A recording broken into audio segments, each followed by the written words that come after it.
Hi there and welcome to another episode of the Creepy Froggy vlog in which we investigate strange and peculiar places and phenomena. The theme of this season is ghosts, and today we are looking at a ghost story that takes place here, seemingly in the middle of nowhere. We are about 20 kilometers north of Uppsala, which is about 70 kilometers north of Stockholm in Sweden. Tag along. The area here on this side of the road, it's got a slight slope to it. It is the site of what the Swedish National Heritage Board calls a place with a tradition.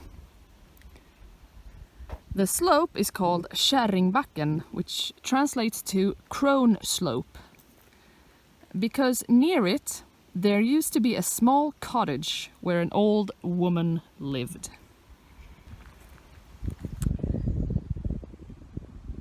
This area is said to be haunted by that old woman. The reason? Well, it's said that the poor old woman ended her own life by hanging herself in her cottage. Now, I don't know who she was or why she took her own life. I don't even know when this was supposed to have happened. Genealogy records might help by looking at the deaths in this area over the past 200 years where a woman hung herself.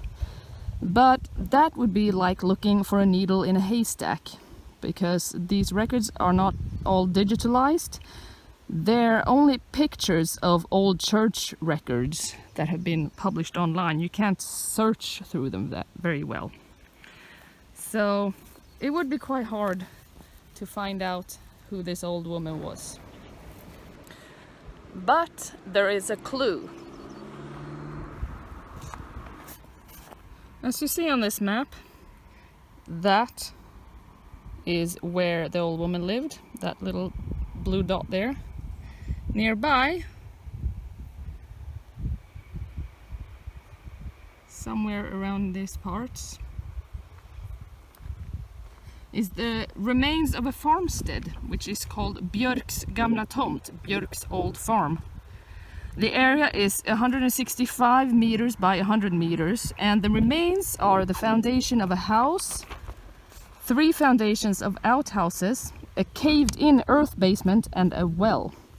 The main house was 19 by 6.5 meters.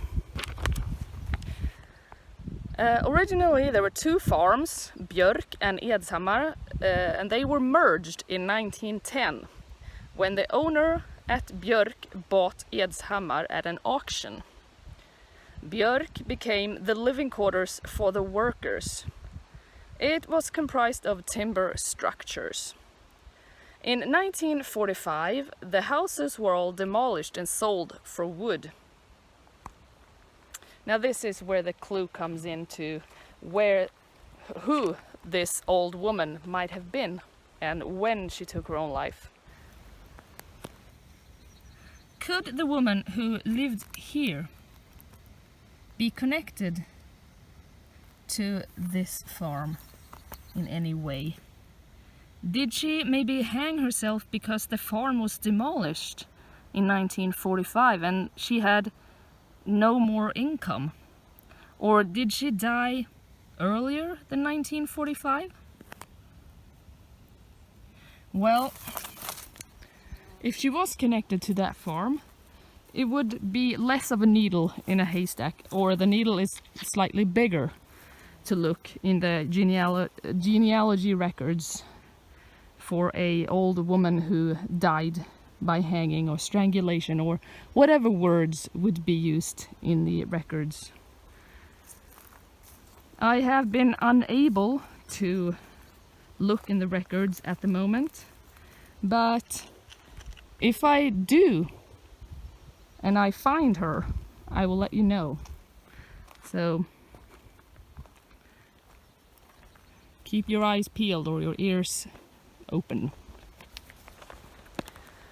So thank you for watching this episode. I hope you enjoyed it. It was a rather short one, but it's quite intriguing to know that there are ghost stories that are somewhat vague, but that have possibilities of being solved in one way or another.